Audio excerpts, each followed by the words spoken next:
entrevista da semana com Maria Flor Pedroso.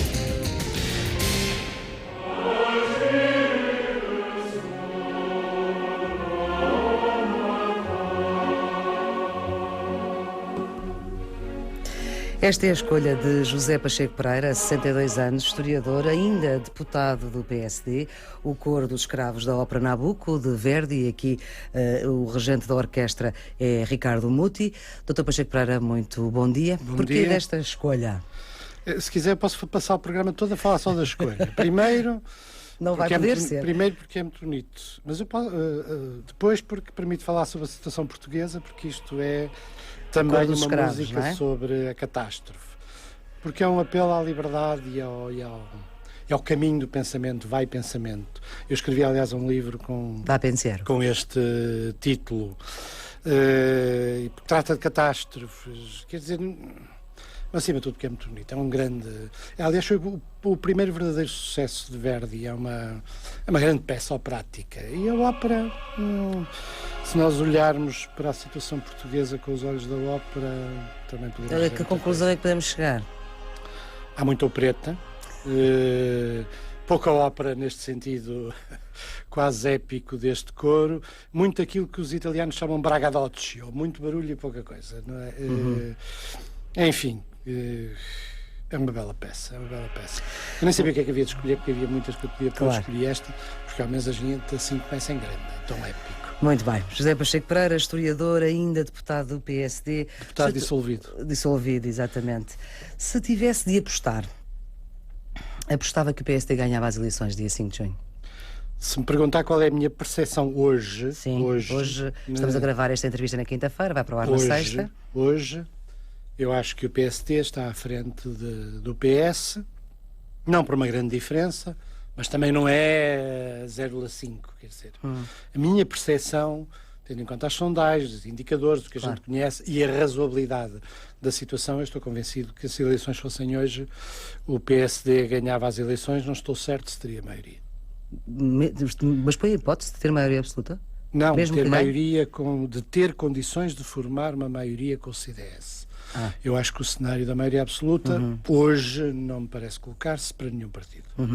Mas como é que analisa o facto de já temos 6 anos de governo de Sócrates, temos a presença de negociadores internacionais para o resgate da economia portuguesa, e o PSD não devia estar a anos-luz do PS nas sondagens?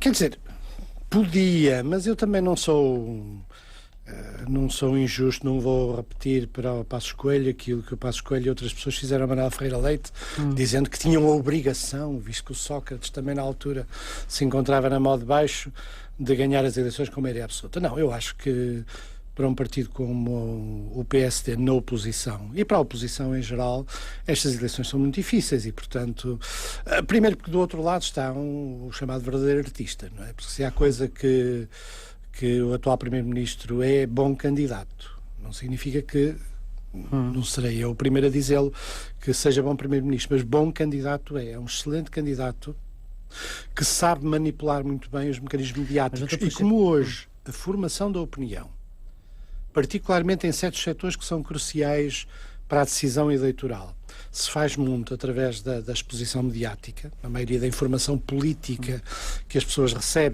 recebem-na por via dessa exposição mediática, é natural que isso dê vantagem ao PS. Agora, há aqui outro fator que esse é mais difícil de medir, que é saber, naqueles em quem a exposição mediática não é o fundamental, mas em que infelizmente é o bolso e é as dificuldades económicas que pesam, se eles, neste contexto, entendem que mais vale o diabo já conhecido do que o anjo que nós não conhecemos. E, portanto, isso também pode ser um fator... É assim que os caracteriza, Sócrates o diabo, o Padre Passos Coelho o anjo? Não, neste contexto, quer dizer, enquanto que a gente já sabe bem o que é, ou pelo menos as pessoas têm a obrigação de saber, No outro caso, é legítimo haver expectativas. Quer dizer, mas, Dr. Pacheco Pereira, eu queria era que analisasse, eu percebo essa sua explicação, mas queria que analisasse, sendo, aliás, pegando nas suas palavras, José Sócrates, o diabo já conhecido, com 6 anos de governo, e estando os indicadores da economia portuguesa aos níveis a que estão, como é que o PSD não consegue cavalgar, entre aspas, essa onda? O que é que se passa? O que é que se passou? Também, entre outras coisas, por erros próprios, mas já lá vamos aos erros próprios. Quer dizer, vamos lá ver. Eu há muito tempo que eu levanto um problema que eu penso que também está presente nestas eleições. É que não é líquido que haja na sociedade portuguesa e no eleitorado também, portanto, uma grande vontade de mudança. Por várias razões. Não há grande vontade para estas eleições. Não, grande vontade de mudança em geral. Não me refiro exclusivamente ao papel da mudança política. Sim. Ou seja, muita gente saiu há muito pouco tempo do limiar da pobreza. Muita gente tem memória da pobreza nos seus pais ou nos seus avós. A sociedade portuguesa não está muito dependente do Estado. Há muita gente dependente de mecanismos de patrocinato e clientela. Uma sociedade com estas características sociais, chamemos assim, não é uma sociedade que preze muito a mudança. E, portanto, tende a ser muito conservadora. Numa situação de grave crise económica, esse conservadorismo pode-se manifestar considerando que mais vale o que já conhecemos do que aquilo que não conhecemos. E, portanto, nós já sabemos o que é que este faz, nós já sabemos ao que ele vem, e isso pode, se não houver entusiasmo por outrem... E parece não haver. E parece não haver. Mas isso Nem o senhor está muito entusiasmado. Não, já vamos à minha parte, mas eu posso não estar muito entusiasmado, mas uma coisa não tenho dúvida nenhuma. Entre Sócrates e Passos Coelho, eu escolho Passos Coelho. Fique bem claro isso. Quer dizer, eu posso dizer, mas posso passar o programa todo. Eu posso passar. Não, sabe que isto há muita má fé na vida política. Isto mais vale, em alguns casos, dizê-lo com clareza. Porque, como o sistema político-partidário é muito feito de mecanismos de má fé, mais vale dizê-lo com clareza. Eu posso passar o programa todo a dizer coisas que acho errado na maneira como o meu partido conduz este processo eleitoral. E não tenho nenhum problema em fazê-lo, contrariamente a muitos. Mas eu não tenho dúvida nenhuma que o que Sócrates fez ao país e o PS fizeram ao país, e eu não sou crítico de Sócrates apenas há um ano para cá. Ou seja, desde 2009 para cá. Não, sou crítico de Sócrates há muito tempo. Para mim era muito claro, e se for ver o que eu escrevi, é muito claro que eu acho que este homem é perigoso, que este homem estava a conduzir o país para uma crise muito considerável, mesmo antes da crise internacional, que se gastou dinheiro de uma forma absolutamente irrefletida, ou porque o Primeiro-Ministro tem uns deslumbramentos tecnológicos, o caso de Magalhães, por exemplo, que já ninguém se lembra, ou pura e simplesmente porque, de facto, é um homem perigoso. Faz tudo que nós permitimos que ele faça. E, portanto, a obrigação é em grande parte nossa. Agora, voltando àquela questão inicial, é um problema que eu, aliás, já tinha uma vez colocado até a Cavaco Silva, lembro muito bem, eu já contei isso uma vez, quando Cavaco Silva ganhou a maioria absoluta. A primeira maioria absoluta. E pensava-se, é possível fazer tudo. Vamos poder mudar tudo. Eu lembro muito bem de uma conversa que tive com o Cavaco Silva na altura, com eu e Manuel Vila Verde Cabral, e acho que Manuel Braga da Cruz. Tivemos uma conversa 4 e estávamos todos entusiasmados com esta ideia, vai ser possível fazer tudo. E eu às tantas parei e disse assim, bom, não estou certo. Eu não estou certo que as pessoas queiram mudar tanto como nós desejamos que mudem.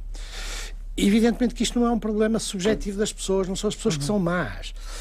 Tem a ver com a nossa pobreza, com a nossa miséria, com a nossa dependência do Estado, e manifesta-se em todos os aspectos. Manifesta-se na falta de sentido crítico, no pouco escrutínio do poder, na submissão ao poder, na importância da cunha, da clientelismo, e isso evidentemente impregna aos partidos também. Porque, da mesma maneira que o eleitorado tem medo, e numa situação de crise económica mais medo terá de fazer mudanças, depois, por parte do PSD, tem havido uma política avulsa, completamente sem sentido, de propostas. Já lá iremos às políticas. Para trás, para a frente, para o meio. O que é que o PSD devia ter feito neste processo eleitoral e não fez? O que é que correu mal? Foi a maneira como foi viabilizando os já não devia ter aspectos? Desencadeado este processo eleitoral nesta altura. Quer dizer, vamos lá ver. Mas para isso o que é que devia ter feito? A raiz deste problema, e de novo aqui também terei que ponderar entre Sócrates e Passos Coelho. Sim. Eu acho que José Sócrates desejou eleições. E criou uma provocação para ter eleições. E desejou eleições por algo que nunca dirá. E por isso atua com dolo, que é, percebeu que tinha que pedir ajuda externa. Por muito que tivesse obtido alguma complacência europeia e eventualmente algum acordo sobre o chamado PEC Quando foi 4, apresentado o PEC esse 4. acordo do PEC 4 não tem nada diretamente a ver com a ajuda externa. A ajuda externa inevitavelmente tinha que ser pedida. Tinha a ver, sim, com uma espécie de moratória para que a ajuda externa, quando viesse provavelmente em melhores condições que o que vem agora. Sim. Mas ele percebeu que não podia continuar a estar a ser frito em lombo brando. Se ele tem sensibilidade eleitoral, portanto, de facto, é um grande politiqueiro, não tem sentido, tem uma grande sensibilidade à mudança, e diz: eu prefiro então provocar, e vou provocá-lo nos meus termos. E, portanto, montam uma armadilha, e o PSD caiu na armadilha. Agora, se me A armadilha é o PSD ter chumbado o PEC? Exatamente, ter chumbado o PEC num contexto em que inevitavelmente se iria dar a crise e o descalabro então, que se deu. O que é que o PSD devia ter feito? Deixe-me só dizer uma coisa antes, eu já lá vou, que o PSD... Mas é que as ações do PSD não podem ser analisadas independentemente do contexto em que o PS as coloca. Portanto, aqui, na ponderação entre a atitude de José Sócrates e a atitude de Passos Coelho, eu acho que José Sócrates prejudicou gravemente o país. Passos Coelho cometeu um erro político ao ter aceito desencadear um processo eleitoral, mas a principal responsabilidade é de José Sócrates. Agora, qual é a responsabilidade de Passos Coelho? O que é que ele devia ter feito? Era óbvio que Passos Coelho tinha a obrigação de ponderar muito seriamente na abertura de uma crise política naquela altura. Porque Passos Coelho também tem as informações, muitas das informações têm Sócrates, vamos ver. Passos Coelho faz parte do Partido Popular Europeu, tem uma possibilidade de contacto direto. Aliás, com muitos líderes europeus. Teve a posteriori e já em ambiente de zanga, não é? Mas isso também... e de alguma animosidade. Mas a verdade é que tinha. E devia ter evitado, porque o problema não é apenas do PEC, já vem de antes, Sim. devia ter evitado colocar-se, face às iniciativas governamentais, na necessidade de as aprovar pontualmente. Manuel Ferreira Leite tinha proposto uma forma diferente de atuar, que era, em tudo que é documento fundamental, o PSD abstém-se. Não valida ao fundo desses documentos, mas considera que na atual situação do país o governo não pode ter pretexto para não governar. E, portanto, a abstenção não significa um julgamento sobre as medidas, mas abstém-se. Abstém-se no orçamento, abstém-se nos orçamentos e abstém-se nos PECs. Essa para si tinha sido a estratégia que tinha sido a estratégia. Pedro Passos Coelho devia ter utilizado. Passos Coelho começou a fazer afirmações muito radicais. Eu não faço isto, eu não aumento impostos, eu não sei o quê. E depois tinha muita dificuldade em recuar. E é evidente que isto para um líder político é muito desgastante. E é muito desgastante, em primeiro lugar, no seu próprio partido. E, portanto, Passos Coelho diminuiu a sua própria margem de manobra. E o PS, de novo, atuou com habilidade, porque isso, de facto, o Primeiro-Ministro é muito habilidade. Uma semana antes de se saber que havia PEC, Sim. o Ministro das Finanças disse 2 ou 3 vezes que eram necessárias medidas suplementares. Disse numa conferência, mas o Sócrates também. Exatamente. E o PSD disse imediatamente nunca jamais, em tempo algum, haverá medidas suplementares. Como? Portanto, Desculpe. E o PSD imediatamente disse nunca jamais, em tempo algum... Mas a 25 de Fevereiro, Pedro Passos Coelho, nesta casa, tinha dito que estava disponível para Mas para isso dialogar. aí há uma errância de posições que às vezes não se percebe bem. Então, 3 dias antes. Mas José Sócrates é suficientemente hábil quanto a este processo, chamamos assim, da política de superfície, para perceber que Passos Coelho não tinha grande margem de manobra, e então ele fez as coisas, de facto, de uma forma claramente provocatória. E, ao mesmo tempo, faz propostas, como faz sempre, propostas de diálogo que não são genuínas, ou seja, que sabe cujos termos são difíceis de aceitar pelo seu adversário sem perda de face. Passos Coelho colocou-se na situação de perder a face. Já aconteceu com o orçamento e, portanto, cada vez que havia uma coisa, havia um psicodrama muito difícil para a oposição.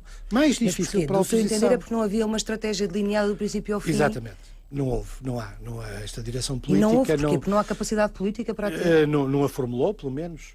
Não a formulou. E a maneira que... E os desastres, chamemos assim, desastres, enfim, na dimensão do pequeno desastre que tem tido o PSD, também tem um pouco a ver com isto, que é, repare como está a ser feita a questão do programa. Sim. Quer dizer, o PSD... O senhor acusa que há muita formação tecnocrática, há uma muito mistura, pouca formação política. Quer dizer, Passos Coelho, eu serei o último a dizer que aquilo não é um dos lugares mais difíceis em Portugal, neste momento, ser líder da oposição. Porque ele neste momento tem 2 realidades muito dificilmente compatíveis, que ele alimentou, e esse é que é o problema. Uma andou a fazer um namoro para os setores económicos, tecnocráticos e tudo, e teve aí algum sucesso.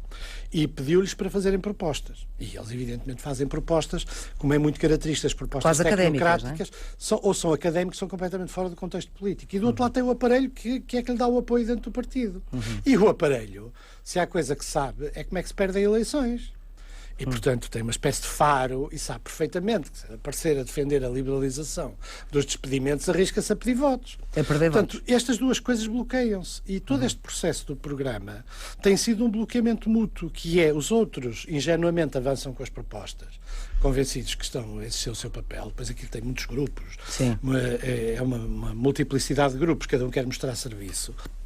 Avançam com E as é o que tem propostas acontecido nestes e dias. depois a seguir tem que se dizer que não às propostas. Que é o que também tem acontecido, já aconteceu com aquele livro com as 300 e tal propostas, já aconteceu com Agora algumas com esta propostas da questão revisão constitucional, com esta cortar nas questão pensões, se houver subsídio de Portanto, desemprego. o que é que isto face ao engenheiro Sócrates, que de facto é um artista de variedades completo, não é? Quer dizer, que tem uma ideia simples, sólida, falsa, mas simples e sólida, e repete, com convicção, com determinação, com teatro, isto tem pouca força. Agora, E o PSD está à espera de que a Troika resolva, faça o programa de resgate? aí está outro problema que o PSD também tem, que é a Troika vai aparecer com um programa que tem aspectos comuns com o PEC 4. Sim. Portanto, quer dizer, é exatamente com lidar com estas coisas que eu acho que esta direção política tem mostrado uma E, certa portanto, vai ter que dificuldade. aceitar o PEC 4 do ponto Quer dizer, de vista... vai ter que andar sempre para trás, para a frente e para o indiretamente. meio. E isto, numa altura em que era preciso que a oposição a Sócrates... Porque, repare, eu acho que a grande fratura que existe neste momento, e isso acho que o PSD também devia ter compreendido há mais tempo, é que metade do país é contra Sócrates. E a outra metade não é necessariamente a favor, mas prefere-o. E não há propriamente grande amor para o PSD, quer dizer, e esta metade contra Sócrates... Mas como é que o PSD foi Deixa-me- perdendo a sua ligação com Não, esse mas eleitorado ao longo do tempo? não. Porque está há muito tempo fora do poder, de facto. Exatamente, porque isso tem outro problema. A isso experiência tem a ver- que teve aqueles 3 anos. Isso tem a ver com outra coisa que nós podemos discutir a seguir, que tem a ver com a sucessiva perda de dimensão nacional das estruturas partidárias. Ou seja, o partido alicerçou-se no poder local, onde havia poder, o peso do aparelho dentro Mas do ainda partido é o maior aumentou. partido do poder local. Exatamente, mas a dimensão propriamente da dita nacional, ou seja, pessoas sejam capazes de falar sobre... negócios estrangeiros, ter um pensamento sobre negócios estrangeiros, ter um pensamento sobre os professores e o ensino e a educação, ter um pensamento sobre as grandes reformas do Estado, isso desapareceu nas direções partidárias. Portanto, quando elas chegam a eleições, têm que ir pedir fora. O que é uma perversão do sistema democrático. Eu, por exemplo, eu acho que Passos Coelho daria um avanço muito significativo Sim. se fosse a todas aquelas pessoas que têm colaborado com ele e os convidasse para ser deputados. Isso é que tinha sentido. Que João António Duque, Carrapatoso, João Duque. Rapatoso, Rui Ramos, que são pessoas qualificadas e com mérito e reconhecimento na sociedade, essas pessoas Porque é que deviam ela- ser chamadas para a política. Mas porquê é que acha que ele não o fez? Porque o faz partido pelo- não aceitaria? Não faz porque tem um problema de equilíbrio partidário interno. As listas são feitas em grandes partes pelo O senhor aparelho saiu desse partidário. equilíbrio, também não estava disposto, não eu foi convidado? a minha posição sobre esta matéria está definida há muito tempo. Eu não participo daquilo que não concordo inteiramente. Ou não concordo em aspectos fundamentais. Sim. Às vezes a gente, evidentemente, também tem coisas em Tem que que flexibilizar. tem que flexibilizar.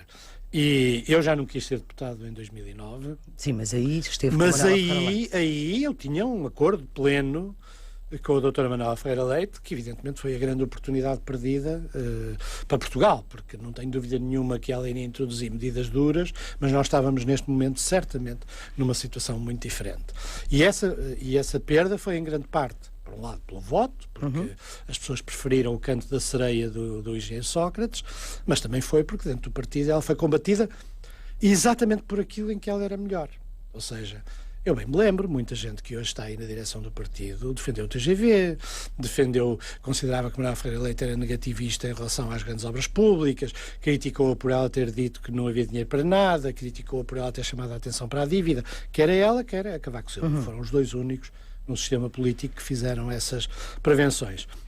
Mas voltando atrás, o problema, o PSD tinha aquilo que agora, para usar também a linguagem tecnocrática, um asset, uma vantagem, que é a polarização nacional faz-se à volta do engenheiro Sócrates. Sim. Isso é um facto. Não se faz à volta de PS contra PSD. Sim. Isso dava oportunidades aos dois partidos, dava oportunidades ao PS que, se o tirasse e apresentasse outro, podia alterar muito a situação de crise, e dava oportunidades ao PSD. E o facto de ser um problema do engenheiro Sócrates não é irrelevante e nem é uma questão pessoal. Ele arma sem vítimas, está sempre a dizer que é um problema. Não é. A gente tem que reconhecer que ele introduziu um estilo e que esse estilo é, em grande parte, o responsável por muitos desastres.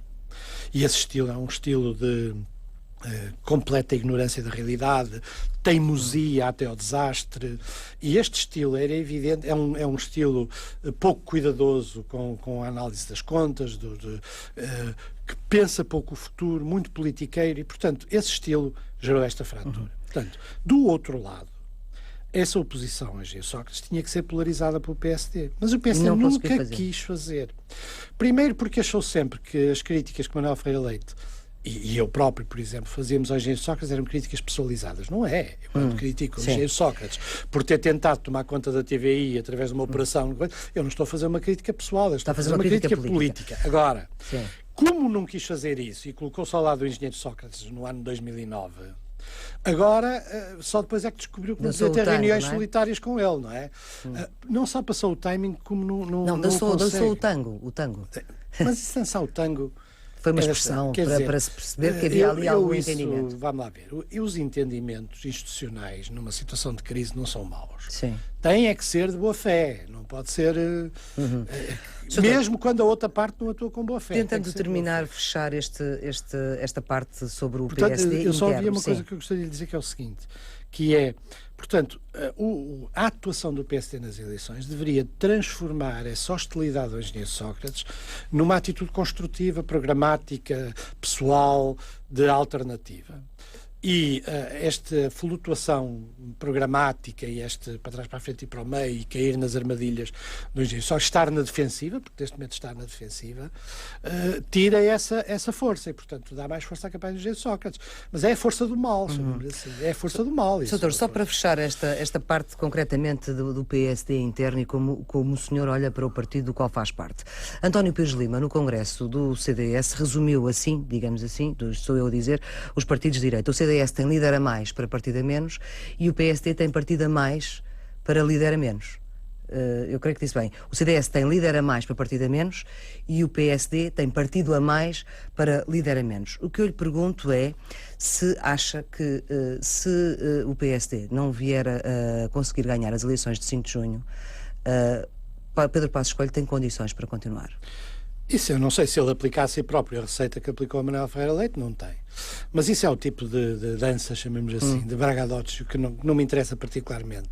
Porque sim, o que me interessa, eu admito que é o resultado, evidentemente. Admitir que é o que se vai discutir. Mas o que eu espero que se discuta no dia 5 é como é que se vai implementar o programa de austeridade. Porque uma coisa é assiná-lo, outra coisa é implementá-lo. Eu farto ainda não se percebeu como é que ele vai ser assinado. Se é só o governo, são os partidos também? Do meu ponto de vista, tem que ser assinados por todos. Todos é todos? Todos é todos. Na medida em que... Mesmo aqueles que se recusaram a negociar com a ir falar com a FMI? Bloco de Esquerda e PCP, não. Bloco de Esquerda é outra coisa, isso é outro campeonato. Sim, assim. Sim. Não, mas todos aqueles que aceitam o princípio da ajuda externa não podem colocar-se à margem de se responsabilizar mais do que os partidos, medidas. por exemplo, parceiros sociais também? Os parceiros sociais também podem ter aí um papel, não é? Acho que sim, acho que é vantajoso. É vantajoso. Não é fundamental. E todos incluem o Presidente da República? O Presidente da República tem que encontrar um mecanismo de caução. Eu não tenho dúvida que ele dará um mecanismo de caução. Não precisa formalmente assinar. Já pelo contrário, os partidos políticos, esses têm que ter um ato formal de apoio. Porque senão, repara, o que é que acontece? Toda a gente diz que sim. Pronto, precisamos do dinheiro desesperadamente, portanto toda a gente vai dizer que sim. E depois como é que se implementam as medidas? Pois o senhor fala mesmo na possibilidade de haver necessidade de rever a Constituição. Pode ser necessário rever a Constituição, mas não é só isso, mas não é só rever a Constituição, repare. Aí é preciso se continua este ambiente de conflitualidade... E demora tempo? Exatamente. O que é que acontece? Acontece que o FMI não governa Portugal. Quem governa Portugal é a Assembleia da República e o governo que sai das eleições. Portanto, estas medidas têm que ir à Assembleia, a maioria delas. Têm que ser votadas na Assembleia, têm que ser formuladas em termos da legislação portuguesa. Ora, se este tipo de bragadocio continua, para não escaparmos à ópera, continua, nós vamos continuar a ter o mesmo drama, o mesmo psicodrama todas as vezes que houver legislação. E a uma dada altura, estes homens que nos estão a dar o dinheiro cortam-nos ou começam a atrasar o Mas pagamento. receia que isso possa acontecer, ou seja, claro que receio que isso pós possa acontecer, 5 de junho não há nenhum haja milagre. possibilidade. No dia 5 não há, infelizmente a Nossa Senhora de Fátima já apareceu há muitos anos, não vai aparecer nenhuma Nossa Senhora de Fátima na Assembleia da República, nem há nenhum mágico que vá lá com uma varinha e que mude o caráter das pessoas, dos partidos, dos comportamentos. É por isso que é necessário, de facto.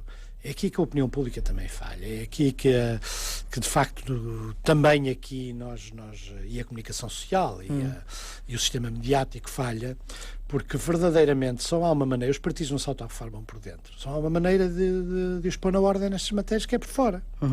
O senhor vai ser, não é candidato, mas vota em Santarém, portanto vai votar em Miguel Relvas. Vota confortável em Miguel Relvas? Não, eu não voto em Miguel Relvas, eu voto no PSD. Porquê? Porque se fosse em Miguel Eu Relvas... voto no PSD. Se fosse Miguel Relvas? Eu voto no PSD. E pode continuar a fazer essa pergunta o tempo todo, eu voto no PSD. Sente-se confortável com a equipa de Passos Coelho? Sabe que os partidos não são um berço materno, nem são a ideia de que os partidos são confortáveis. Não, eu voto no PSD porque entendo que o programa do Partido Social Democrata é aquele que melhor corresponde às necessidades nacionais. E espero que esse programa, que em grande parte tem a ver com a herança de Sá Carneiro, que é uma coisa sobre a qual toda a gente fala, pouca gente lê. Eu tenho, aliás, a grande sorte de ter grande parte dos papéis de Sá Carneiro e, portanto, sei muito bem até que ponto. Conceição Monteiro recebeu esse espólio. E, de facto... Conceição Monteiro, que era a secretária de Sá Carneiro. Exatamente. E papéis com que eu tenho estado a trabalhar, e sei muito bem quais são as imensas diferenças, mas também sei uma coisa. Por exemplo, há bocado disse, os partidos de direita, e disse aquela frase que tem algum sentido. A frase tem algum sentido. A frase de António Pires tem algum sentido. O classificar o PSD como partido de direita é que não tem. Isso depois é uma discussão. É uma discussão. Noutra altura. Mas olha, isto está uma coisa. Para simplificar. Pois é, mas é uma simplificação errada. Não é aí correta, está. é verdade. Por exemplo, o Sá Carneiro, a gente aceitou essa classificação na altura do também deu Sá jeito, Carneiro e Durão Barroso. Pois deu mau jeito, porque isso era de facto uma violação da tradição programática e política do PSD. Isso, não significa que seja um partido de esquerda. É de direita, não é? É um partido que foi constituído, é um partido especificamente ligado à história portuguesa e, portanto, diferente dos outros, constituído por tradições que incluem a tradição liberal no plano político, a tradição personalista no plano da dimensão metapolítica e a tradição social-democrata e que foi feito por uma história concreta. Quem abandonar esse terreno, e há muita gente que ou por ignorância ou porque vão com as modas pretende ignorar, e não é só de agora, se recordam, eu tive um conflito com Cavaco Silva, quando ele uma vez influenciado a ir para uns conselhos que presumo que Dias Loureiro lhe terá dado, Deus, apareceu com o Deus, Pátria e Família, e que também viola a consistência programática. Portanto, também não é ainda bem que refere Cavaco Silva, porque era para encerrar esta nossa conversa. O senhor já disse que os partidos, o PS e o PSD, não estão à altura do momento presente, por causa das suas lideranças, suponho eu. Não, não é só por causa das lideranças, é por causa dos partidos. Os partidos perderam a ligação com a sociedade, deixaram de ser parte, que é a ideia fundamental da democracia, representando um corpo cívico que emana da sociedade para se transformar barreiras. Na medida em que as suas clientelas interiores tomaram conta das estruturas partidárias, elas hoje não são mecanismos de ascensão política e social feita a partir da sociedade, mas são barreiras a essa ascensão. E é por isso que depois há sempre este drama dos independentes que vêm de fora, que verdadeiramente também não querem. Quer dizer, excluo o caso do Fernando Nobre, que é um caso muito sui generis, que vai dizer que sim a tudo que o PSD propuser, mas quer dizer... Se fosse deputado, votava nele para Presidente da Assembleia da República? Não. Não, sabe porquê? Porque eu não mudo o meu ponto de vista sobre Fernando Nobre das eleições presidenciais para as eleições legislativas. E se a campanha que eu penso ter sido negativa sobre todos os aspectos, primeiro que não disse nada, estar a repetir a palavra cidadania não significa nada. Depois porque trazia aquele elemento antipartidos que é antidemocrático no seu interior e depois um discurso caótico e que ganhou votos por uma conjuntura que não se repete. Não, acho que há mais. E acho que muito dificilmente os deputados do PSD o farão no voto secreto. Deixe-me só perguntar-lhe, o Presidente da República esteve à altura do momento presente, em todo este momento, que começa ainda antes do PEC ter sido chumbado? O Presidente da República ainda é, apesar de tudo, e como sabe eu tenho muitas vezes feito críticas a aspectos da sua atuação, um uma tábua de salvação, chamamos assim. Porque primeiro tem uma forte legitimidade política, maior que tem os partidos Sim, hoje. mas E depois, ao dado. porque tem uma consciência aguda da crise que nós atravessamos. Eu faço a justiça de considerar que o Presidente da República, nos contactos que teve com os partidos, do qual nós sabemos pouco. Mas isso já foram pós-dissolução, praticamente, Sim, ou a caminho Sim, da dissolução. Mas nós não sabemos verdadeiramente se os partidos disseram ao Presidente da República nem tente fazer nada, porque nós respondemos que não. E o Presidente da República provavelmente considerou que não havia condições nenhumas para fazer qualquer tentativa. Ele disse que não teve tempo, não fez uma mensagem. Não, tempo não era. Houve alguns nós apelos. neste momento não temos tempo. Ninguém tem tempo hoje. O país não tem tempo. Nós estamos metidos numa crise tão grave que tempo era o bem mais precioso que nós não podemos comprar, nem com o dinheiro do Fundo Monetário. Agora, eu penso que o Presidente da República se está a reservar para uma intervenção forte. Pós-plano de resgate? Não, com o plano de resgate. Pois. O seguinte, que o Presidente da República deve ter uma consciência melhor do que o que têm os partidos da enorme dificuldade do plano de resgate. E eu penso que ele, que tem uma grande noção de responsabilidade, está à espera dessa circunstância para usar todo o seu prestígio, toda a sua influência, para que esse plano de resgate seja aplicado, seja compreendido e possa ter, se quisermos, um aspecto positivo no meio desta... Dr. Pacheco Pereira, tempo é uma coisa que vai ter agora mais porque a política... Não, eu não tenho diferenças de variações de tempo, eu tenho sempre muito pouco tempo. Pronto. E tem muito pouco tempo, ainda não conseguiu acabar. Isto não é uma crítica, é só uma constatação. Eu vou-lhe explicar. A biografia de Álvaro Cunhal, que ainda lhe faltam 2 volumes.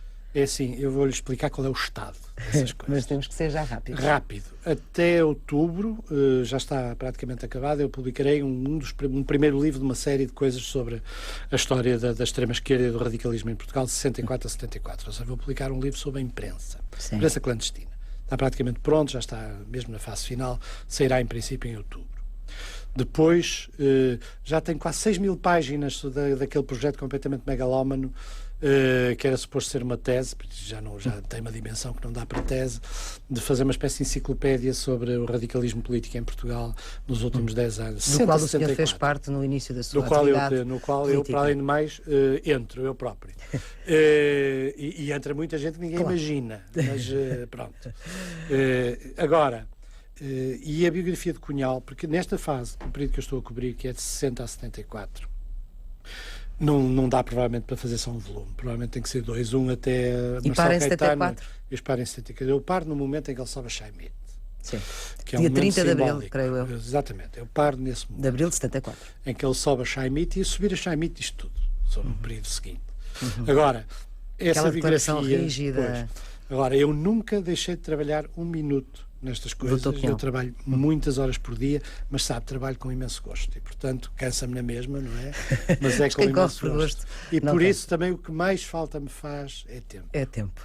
Dr. Pacheco Pereira, muito obrigada pelo tempo que disponibilizou para estar aqui nesta entrevista, que além de estar audível e visível no site da Antena 1, passa também na RTP2, está também no blog Sem Embargo, que é o blog da política da Antena 1, semembargo.blogspot.com. Tenham um bom dia. Bom dia.